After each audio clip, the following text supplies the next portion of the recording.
So today I want to tell you the reasons why you think ChatGPT is dumb, the reason why you don't get the best from ChatGPT.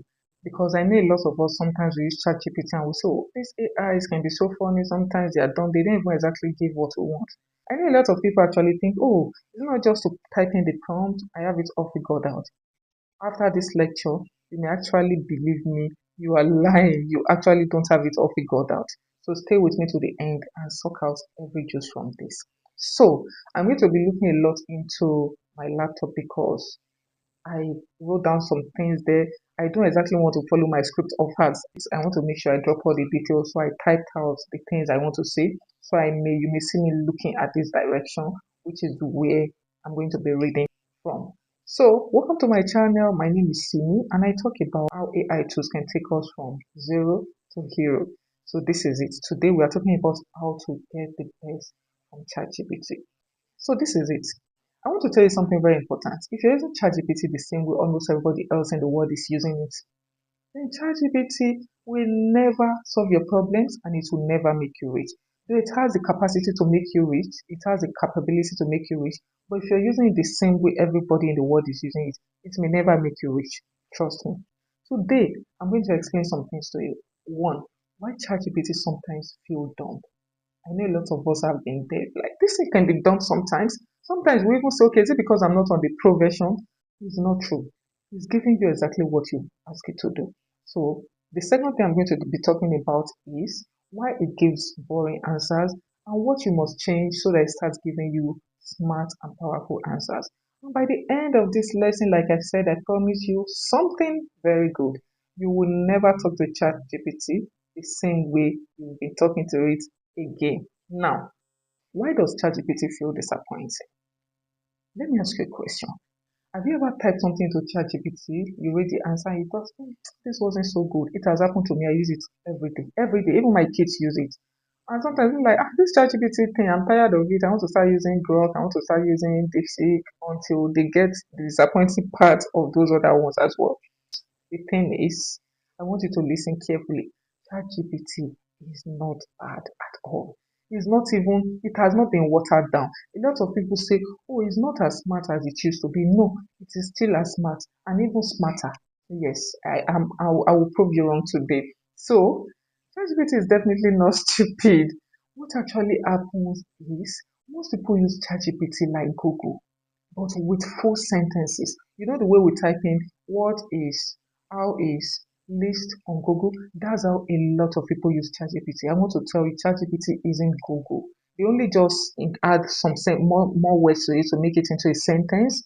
That's the only thing that differentiates their Google prompt from the prompt they key into ChatGPT. Now, the big mistake we all make is people think ChatGPT is supposed to think for them, decide everything for them, and magically know what they want. It's not a magician. It doesn't know what you want. You have to tell it what you want, but in a smart way I'm going to tell you about. Okay. ChatGPT doesn't work the way you think it does. It's more like a very smart student sitting right in front of you. If you give the student, though the student is smart, but if you give the student no instructions, no rules, no clear goal, that student will give you a very average answer. The average answers that will never create new businesses, that will never make you wealthy, that will never earn you money online or offline. Those average answers that will never solve your problems. That is what it will give you. Okay, let's take this for example. You have a car, a fast moving sport car. You know, this car is actually a fast moving car. Now, imagine you sit in that car and you say, just drive. You just sit there and say, just drive. Okay? You tell the car to just drive. Where will it go? Nobody knows. Then later you say, oh, this car is not impressive. It's not a fast car after all. But the car was never the problem. You are the problem. How? You did not tell the car where to go, how fast to drive, what road to give. And that's exactly how most people use ChatGPT. Now, let me show you beginner's mode of ChatGPT prompts people keep in. Imagine someone going to ChatGPT and typing, give me a business idea I can start with ChatGPT. And that's it. Give me a business idea I can start with ChatGPT. That's it. No explanations, no direction, no rules. So ChatGPT goes ahead and answer you like a beginner teacher. Very general, very safe, and very boring. And the person says, oh, ChatGPT doesn't work. How come people hype this ChatGPT a lot? It's not exactly how people say it is. No, it is exactly and even more how it is. Now, I want to tell you the most important part of today's lesson. Smart people don't ask ChatGPT questions. I want you to know this thing I'm saying very well. Smart people do not ask ChatGPT questions. They give it instructions. You shouldn't make it feel the person asking the person talking to it is clueless or dumb. No. Now, instead of telling ChatGPT, what should I do? They say, this is what we are building, this is the result we want, and this is the level of quality we want. Now, I want you to know that ChatGPT becomes powerful when it is guided. And in today's lecture, I'm going to list 5 things ChatGPT expects from you. The first thing is the role. The role, ROLE. You must tell ChatGPT who it is pretending to be. Just like in a school when you say, pretend you are a doctor, or pretend you are a nurse, or pretend you are an engineer. Like when you tell a student to pretend they are someone, they are taking a role. You're telling them to take a role. You're telling them not to act like themselves. Let's say the child is in primary 5, you're telling the child not to act like he or she is in primary 5, but act like she's already an engineer, a graduate professional engineer. So he or she knows what to do. So like I said, the first thing is give it a role. Give ChatGPT a role. Now, the second thing is objective. You must tell it exactly what you want, not telling it something good, help me, be clear. No, be very, very clear.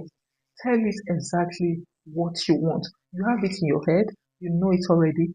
Tell it exactly what you want. So that is the objective. Let it know the objective of what you're working on, what you want it to work on. Now, number 3 is context. You must explain whatever you're working on, let it know who it is for, why you're doing it, and the main purpose and the main objective behind what you're doing. Now, the fourth thing is constraints. These are rules, things you do not want. This helps ChatGPT avoid bad answers. So what this is trying to tell us is when you're prompting ChatGPT, when you want ChatGPT to give you an answer, you should tell it, I don't want this. They call it negative prompts, like you telling the AI what you don't want. You don't always have to just stay on the side of telling it what you want. You should always include what you don't want. I want you to build me a business plan. I do not want this, that, and that. You know within your head what you want, and you know what you don't want included in in your answers. So tell it what you don't want. So, like I said, in general AI, we call it negative prompts. But here I'm calling it constraint. The fifth thing is output formats. Now, you must tell it how to reply. Bullets, steps, explanation, simple language, complicated language. You want it to talk like it's talking to a child. Tell it how to respond. That is your output format. Now, when you do this, ChatGPT stops guessing and it starts working for you. Now, let's compare 2 prompts. I'm going to be reading from my screen like I've been doing. Like I told you, I don't want to miss out any point. Take a look at this prompt. Beginner's prompt. Yes, I'm going to tag this a beginner's prompt because it actually sounds like this. The first prompt, which is the beginner prompt, says, give me a business idea. That's like saying, do something, you know, you just go and type, give me a business idea. What would you expect it to give you? It will just be everywhere giving you because you simply tell it to give you a business idea. You didn't even say, oh, in this niche, in this line, what I can start with this amount, what I can start from home without owning a shop. You know, you just go there and type, give me a business idea. Okay, now listen to this second prompt. I call this a pro and smart prompt. Now, listen, you are a business strategist. Now, that is zero. You're telling ChatGPT to act like he is a business strategist. You're not asking it a question. You are telling it to take the role of a business strategist. Okay, listen. You are a business strategist who helps solo creators build AI powered income streams. Your task is to give me three realistic business ideas that can make between $3,000 and $7,000 per month within 90 days. You're telling it what you want, the quality, the directions, and now listen. The person has no audience, no coding skills, and only 2 to 3 hours per day. These are the constraints. Now I'm going to talk about the output format now in the same prompt. Avoid hype, scams, and unrealistic promises. Explain each idea clearly. Now, you didn't just tell it to act like a business strategist. You went ahead to tell it the quality you want, the state of the person about starting this business, and you also went ahead to even instruct it on how you want the output to be like. Like I told you, smart people don't ask ChatGPT question, they give it instruction. Now you've instructed it to act like a business strategist, and they went ahead to even tell it how you want your output to be. You're giving it instruction. You're telling it that you want your output to be free of hype, scams, and unrealistic promises. You said explain idea clearly. With these prompts, do you think you get a better result, a better answer compared to the first one I called the beginner prompts? Is left for you to answer. Now, stop and think.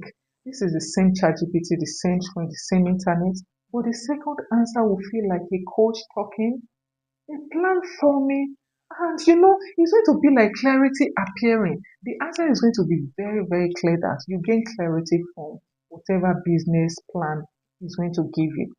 Now, here's something surprising. Even smart people still fail with ChatGPT. I know you're surprised. This is not because they are not intelligent, but because they are not clear in the world of AI. They are not still clear on how to use AI. Now, I want to tell you something. In the world of AI, clarity is more powerful than intelligence. We know you're intelligent, we know you are bright. If you don't know how to talk to this AI the right way, you're still not going to get the best result from it. Though you are smart, but your results won't be smart. You won't get smart answers and smart results from it. If your thinking is messy, your answers will be messy. Okay. Now, let me say something honest. ChatGPT will not make you rich overnight. It will not work while you sleep.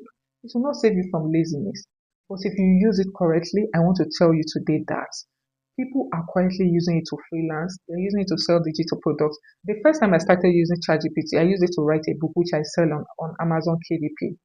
Then I wasn't even so good at prompting, but at least I was able to get the best from it that helped me write a lot of books which I uploaded on Amazon KDB and some I sell up offline. Okay. So ChatGPT is not magical. It's because some persons stopped using it like beginners.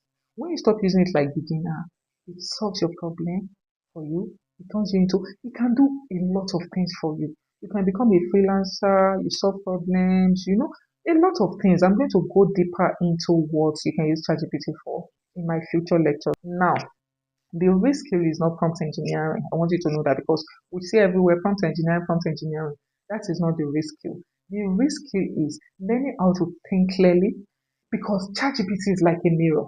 It reflects your thinking to you. Whatever you're thinking, that's what it gives to you. It's like a mirror that reflects your thinking to you. Okay, now I want you to note something.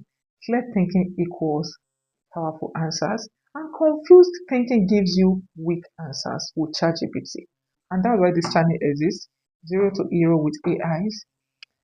I'm going to be talking about different AI tools and you can master them. I'm going to even bring out some things, ways I use it when I fail, some ways I use it that flops, and the ways I use it that it comes out successful and I get the best from it. I want to share this with one of your friends who has been struggling with using ChatGPT.